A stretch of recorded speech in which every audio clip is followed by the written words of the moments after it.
আসসালামু আলাইকুম প্রিয় শিক্ষার্থী বন্ধুরা, আমি সাইফুল ইসলাম তুষার আছি তোমাদের সাথে। এবং আজকের ভিডিওতে আমরা খুবই একটা ইন্টারেস্টিং টপিক কভার করব। এবং এই ইন্টারেস্টিং এক্সপেরিমেন্টটা হচ্ছে একটি জৈব যৌগের গলনাঙ্ক নির্ণয়। তো গলনাঙ্ক নির্ণয় আমরা পুরো ভিডিও জুড়েই দেখব। তার আগে জানা দরকার গলনাঙ্ক কি।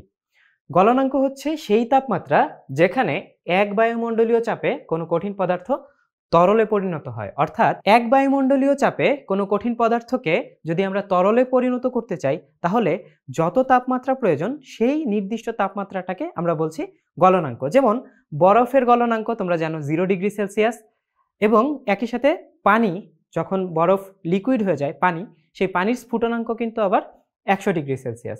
তো ঠিক আছে, আমরা বুঝলাম গলনাঙ্ক কি। তবে এই গলনাঙ্কটা কেন জানা প্রয়োজন, এই জিনিসটাও হচ্ছে আমাদের বুঝতে হবে যে গলনাঙ্ক যৌগের জন্য একটা গুরুত্বপূর্ণ ভৌত বৈশিষ্ট্য। যেমন মানুষের ডিএনএ একটা গুরুত্বপূর্ণ ভৌত বৈশিষ্ট্য, বা কোনো জিনিসের কালার সেটা তার গুরুত্বপূর্ণ ভৌত বৈশিষ্ট্য। এটা আবার যাচ্ছে ভাইয়া। বা কোনো জিনিসের রং তার গুরুত্বপূর্ণ ভৌত বৈশিষ্ট্য। একইভাবে তুমি যদি একটা রাসায়নিক পদার্থ নাও, তার গলনাঙ্কটা ধ্রুবক থাকে, তাই এটাও কিন্তু একটা গুরুত্বপূর্ণ ভৌত বৈশিষ্ট্য। এবং ওই জিনিসটা বিশুদ্ধ কিনা, তার বিশুদ্ধতার একটা অন্যতম সূচক কিন্তু গলনাঙ্ক। তাই একটা যৌগ কতটুকু বিশুদ্ধ সেটাও কিন্তু আমরা তার গলনাঙ্ক দেখে বুঝতে পারি। ধরো কোনো একটা যৌগের গলনাঙ্ক হচ্ছে 56°C, সেটার মধ্যে যদি ভেজাল থাকে তাহলে কিন্তু গলনাঙ্ক 56 থেকে বেশি বা কম হতে পারে। ওকে, তো ফাইন। আমরা আরো কিছু বিষয় দেখব, যেমন কোন বিষয়গুলো বা কোন প্যারামিটারগুলো গলনাঙ্ককে প্রভাবিত করতে পারে, অর্থাৎ কোন জিনিসগুলা বেশি কম হলে গলনাঙ্ক বেশি কম হতে পারে। যেমন এখানে আমরা দেখতে পাচ্ছি বিউটানল, দুইটাই বিউটানল, একটা হচ্ছে এন বিউটানল আর একটা হচ্ছে টি বিউটানল বা টারশিয়ারি বিউটানল। তোমরা জানো হয়তো যে এই যে এন বিউটানল যেটা বা সরল বিউটানল যেটা, এই বিউটানলটার গলনাঙ্ক বা মেল্টিং পয়েন্ট হচ্ছে -90°C, এবং টারশিয়ারি বিউটানল এর মেল্টিং পয়েন্ট হচ্ছে 25°C। তাহলে ভাইয়া দুইটাই তো বিউটানল, দুইটারই আণবিক সংকেত কত জানো? C4H9OH।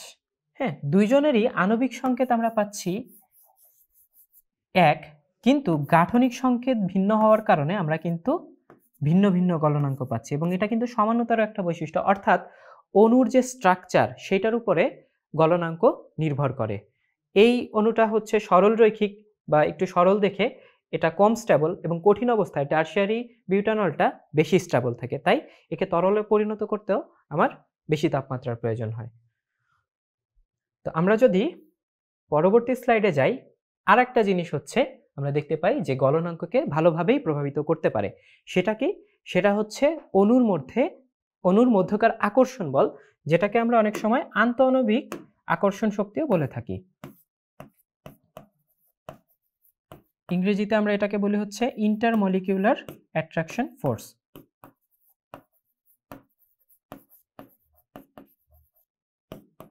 ওকে, যেমন এখানে আমরা দেখতে পাচ্ছি যে দুটা পানির অণুর মধ্যবর্তী একটা আকর্ষণ কাজ করতেছে, এবং পানির ক্ষেত্রে না, শুধু যে কোনো পদার্থের ক্ষেত্রেই যদি আন্তঃআণবিক আকর্ষণ শক্তি বা দুইটা অণুর মধ্যে আকর্ষণ শক্তি বেশি হয়, তাহলে তাকে তরলে পরিণত করতে বেশি তাপমাত্রা বা বেশি তাপের প্রয়োজন হবে। যদি এই আকর্ষণ শক্তিটা কম হয়, তাহলে আমি খুব সহজেই হচ্ছে তাকে তরলে পরিণত করতে পারবো, তাই তার গলনাঙ্ক কি হবে? কম হবে। ওকে, তো আন্তঃআণবিক আকর্ষণ শক্তি তো গলনাঙ্ককে প্রভাবিত করে, এটা আমরা জানলাম। এখন আমরা কিছু সাধারণ জৈব যৌগের গলনাঙ্ক দেখে নিই।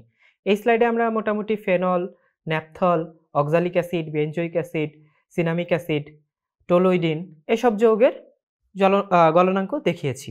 তো আমরা আজকে যেই পার্টিকুলার যৌগটার গলনাঙ্ক নির্ণয় করব সেটা হচ্ছে ন্যাপথালিন।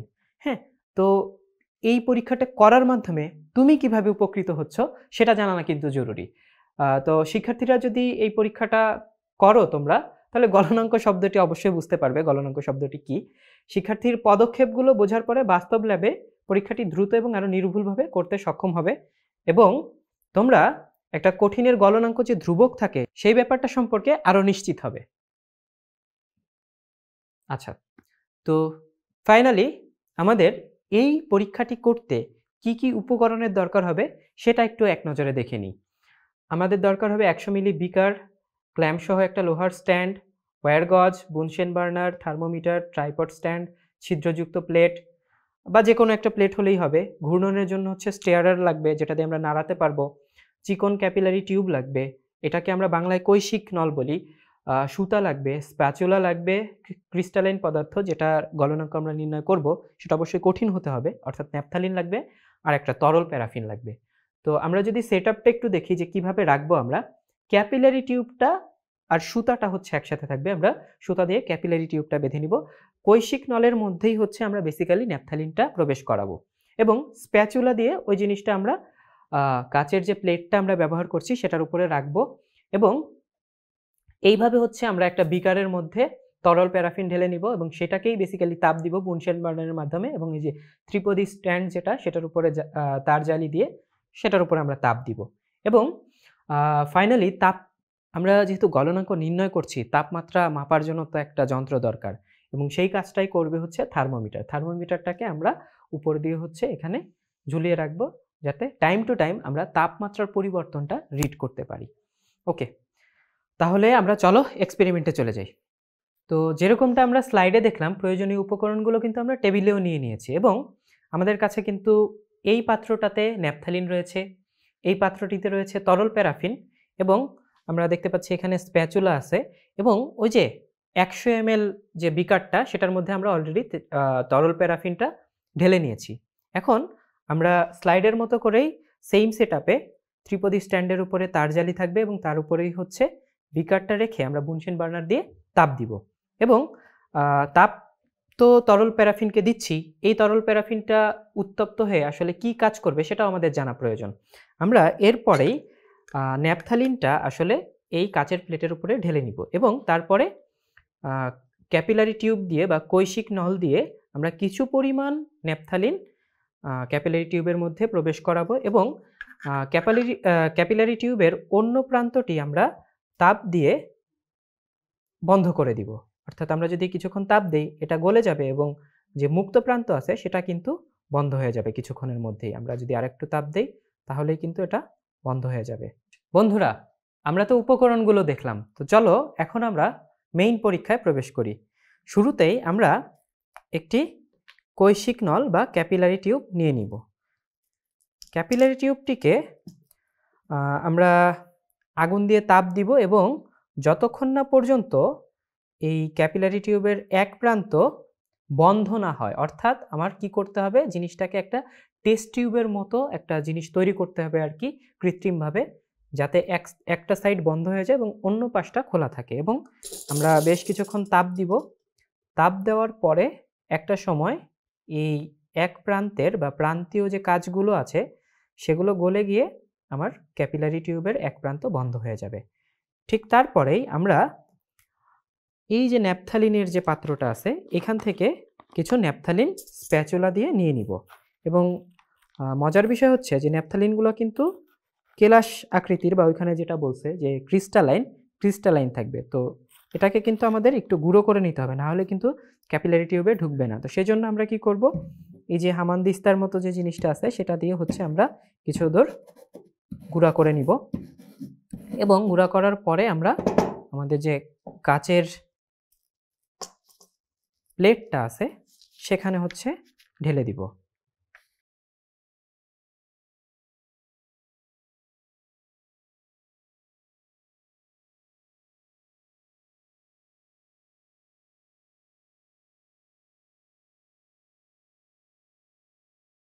এরপরে আমরা এই প্লেট থেকে বারবার এই প্রক্রিয়াটা, আবারও বলতেছি, এই প্রক্রিয়াটা বারবার করতে হবে যতক্ষণ না পর্যন্ত একটা ভিজিবল অ্যামাউন্ট অফ ন্যাপথালিন আমাদের ক্যাপিলারি টিউবে প্রবেশ না করে, ততক্ষণ পর্যন্ত আমার এইভাবে একটু ঝাঁকিয়ে নিতে হবে, এবং তোমরা দেখতে পাচ্ছ যে অল্প অল্প করে কিন্তু জমা হচ্ছে। তো এইভাবে আমরা বেশ কিছুক্ষণ ট্রাই করব। তারপরে একটা দৃশ্যমান লেয়ার যখন তৈরি হয়ে যাবে আমাদের ন্যাপথালিনের, তারপরে আমরা এই কৈশিক জালিকাটা থার্মোমিটারের সাথে সংযুক্ত করব। এই আমাদের থার্মোমিটার কিন্তু প্রস্তুত আছে, এটাকে সুতা দিয়ে বেঁধে আমরা যতটুকু জমেছে সেটাকে একদম নিচে রেখে দিব।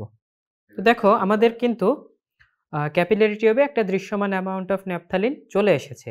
এবার আমরা এই ন্যাপথালিনের কৈশিক জালিকাটিকে আমাদের থার্মোমিটারের সঙ্গে বেঁধে দেব এবং থার্মোমিটারের নিম্ন প্রান্তে কিন্তু আমরা দেখতে পাচ্ছি যে আমরা একই প্রক্রিয়ায় একটু আগেই একটা কৈশিক জালিকাকে ন্যাপথালিনে পূর্ণ করেছি এবং সেটাকে কিন্তু সুতা দিয়ে বেঁধে দিয়েছি। এর পরের কাজ হচ্ছে আমাদের তাপ দেওয়ার।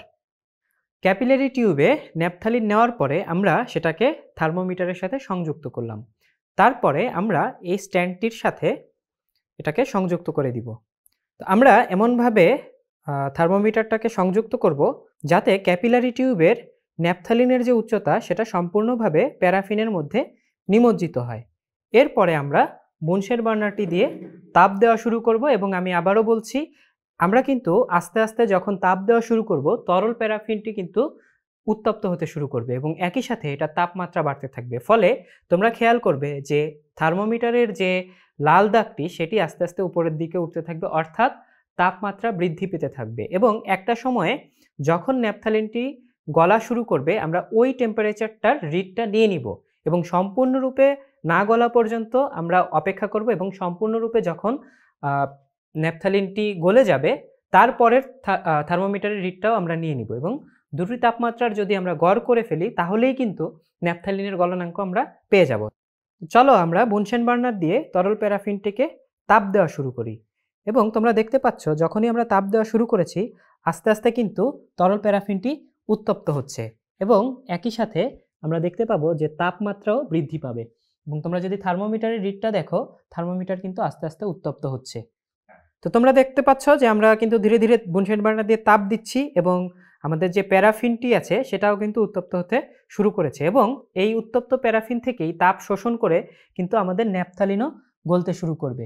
আমরা কিন্তু দেখতে পাচ্ছি যে থার্মোমিটারের যে পারদের লেয়ার সেটা কিন্তু আস্তে আস্তে ঊর্ধ্বগামী হচ্ছে, অর্থাৎ তরল প্যারাফিন কিন্তু উত্তপ্ত হচ্ছে এবং সেটার থেকে আমরা কিন্তু তার তাপমাত্রা কত সেই রিডটাও পাচ্ছি এবং আস্তে আস্তে আমরা দেখতে পাবো যে তাপমাত্রা যত বাড়বে কিছু সময় পরে আমাদের ন্যাপথালিনও গলতে শুরু করবে।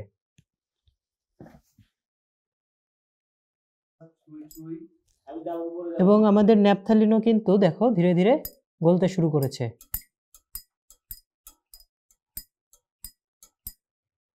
অর্থাৎ আমরা এই তাপমাত্রাটার একটা রিড নিব 50 এবং সম্পূর্ণ ন্যাপথালিন গলে যাওয়ার পরে আমরা আর একটা রিড নিব এবং আমাদের ন্যাপথালিনও প্রায় শেষের দিকে। কঠিন ন্যাপথালিন আমরা দেখতে পাচ্ছি খুবই অল্প পরিমাণে আছে।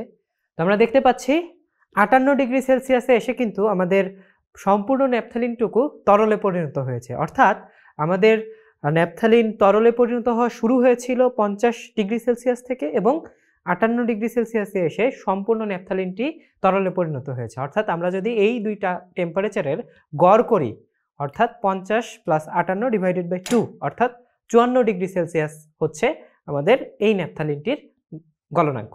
তো বন্ধুরা আমরা কিন্তু দেখতে পেলাম আমাদের ন্যাপথালিন 50 ডিগ্রি সেলসিয়াস তাপমাত্রায় তরলে পরিণত হওয়া শুরু করেছিল এবং 58 ডিগ্রি সেলসিয়াস তাপমাত্রায় সম্পূর্ণ ন্যাপথালিনটুকু তরলে পরিণত হয়েছিল। অর্থাৎ আমরা যদি T1 এর ভ্যালু লিখি সেটা লিখব 50 ডিগ্রি সেলসিয়াস এবং আমরা যদি T2 এর ভ্যালু লিখি সেটা লিখব 58 ডিগ্রি সেলসিয়াস এবং দুইটা তাপমাত্রা যদি আমরা গড় করি তাহলে আমরা লিখতে পারি যে এই ন্যাপথালিনের গলনাঙ্ক হয়েছে 54 ডিগ্রি সেলসিয়াস। এবং আমরা সচরাচর দেখি যে সাধারণত ন্যাপথালিনের গলনাঙ্ক 75 থেকে 80 ডিগ্রি সেলসিয়াসের মধ্যে হয়ে থাকে, অর্থাৎ এই ন্যাপথালিন যেটা আমরা ব্যবহার করেছি এই এক্সপেরিমেন্টে সেটার গলনাঙ্ক কিন্তু বেশ কম এসেছে। তার মানে এখান থেকে কিন্তু আমাদের আরেকটা ধারণা আমরা নিতে পারি যে সেটা হচ্ছে যে এই ন্যাপথালিনটা কিন্তু বিশুদ্ধ নয় বা এটার মধ্যে হয়তো অপদ্রব্য মিশ্রিত আছে। তো আমাদের এক্সপেরিমেন্ট থেকে আমরা ডিসিশনে আসলাম যে আমাদের ন্যাপথালিনের গলনাঙ্ক হচ্ছে, আমরা লিখে ফেলবো সিদ্ধান্ত যে আমাদের এই পার্টিকুলার ন্যাপথালিনের গলনাঙ্ক হচ্ছে 54 ডিগ্রি সেলসিয়াস। এবং এই পরীক্ষার সময় আমাদের বেশ কিছু জায়গায় সতর্ক থাকতে হবে, সেটা হচ্ছে গলনাঙ্ক নির্ধারণের জন্য শুকনো এবং পাউডার জাতীয় ন্যাপথালিন ব্যবহার করতে হবে। কৈশিক নলের নিচের প্রান্ত এবং থার্মোমিটারকে একই স্তরে রাখতে হবে এবং গুঁড়াগুলোকে পূরণ করার সময় এমনভাবে করতে হবে যাতে কঠিন দানাগুলোর মাঝে কোনোরূপ বাতাস না থাকে। তাহলে কিন্তু আমাদের ভুল রিড আসবে। তো আমাদের আজকের এক্সপেরিমেন্ট এই পর্যন্তই ছিল। পরবর্তী এক্সপেরিমেন্টের আমন্ত্রণ জানিয়ে আজকের মতো এখানেই বিদায় নিচ্ছি।